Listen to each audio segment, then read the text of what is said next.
Hi everyone, welcome to our YouTube channel black diamond. एक बहुत बड़ी न्यूज़ आ रही है कोल इंडिया लिमिटेड से लेके।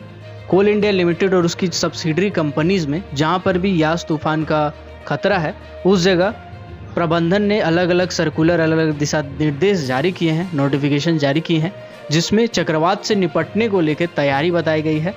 और चक्रवात से निपटने के लिए बीसीसीएल भी तैयार है। साथ ही कोल इंडिया की सभी सब्सिडरी कंपनी ने हाई अलर्ट जारी किया गया है। कोल इंडिया के जीएम सेफ्टी नारायण दास ने सभी सब्सिडरी कंपनी को दिशा निर्देश दे दिया है और साथ ही आपातकालीन सेवाओं, इमरजेंसी सेवाओं जैसे कि बचाव और चिकित्सा सेवाओं को भी हाई अलर्ट पर रखा गया है।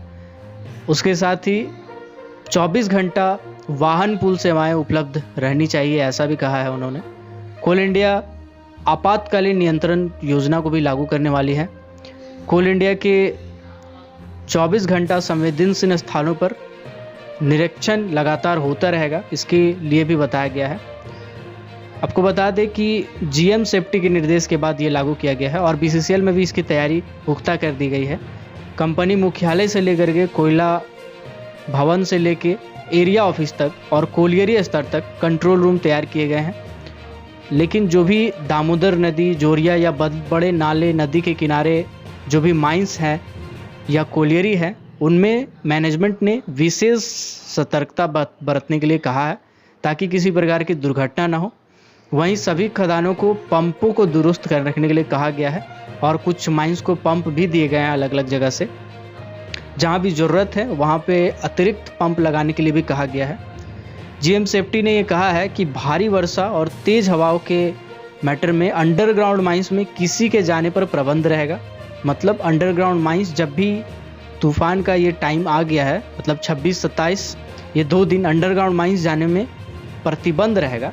जबकि ओपन कास्ट माइंस में जो मशीन्स हैं उसको रणनीतिक तौर पे यानी कि एक प्लान बना के उसके रूप में रखा जाएगा। कम्युनिकेशन प्रणाली जो है उसकी विफलता आमतौर पर ऐसी स्थितियों में होती है, इसीलिए हेडक्वार्टर से लेकर के एरिया और कोलियरी लेवल तक कंट्रोल रूम तैयार करने का निर्देश दिया गया है। जिम्मेदार अधिकारियों को जिम्मेदारी सौंपी गई है और इसके लिए प्रत्येक पाली में तैनात रहने के लिए कहा गया है। यानी हर शिफ्ट में ये काम लगातार होगा कंट्रोल रूम में। ये सब तैयारी कोल इंडिया लिमिटेड ने की है। मैं शॉर्ट में आपको यास तूफान के बारे में बता देता हूँ। बंगाल की खाड़ी से साइक्लोनिक तूफान यास का खतरा बढ़ा है और वहीं से बंगाल होते हुए ये झारखंड में भी प्रवेश करेगी। झारखंड में भी सीसीएल, बीसीसीएल और ईसीएल के कुछ एरियाज पड़ते हैं, तो उन सभी में इसका खतरा व्यापक तौर पे पड़ सकता है।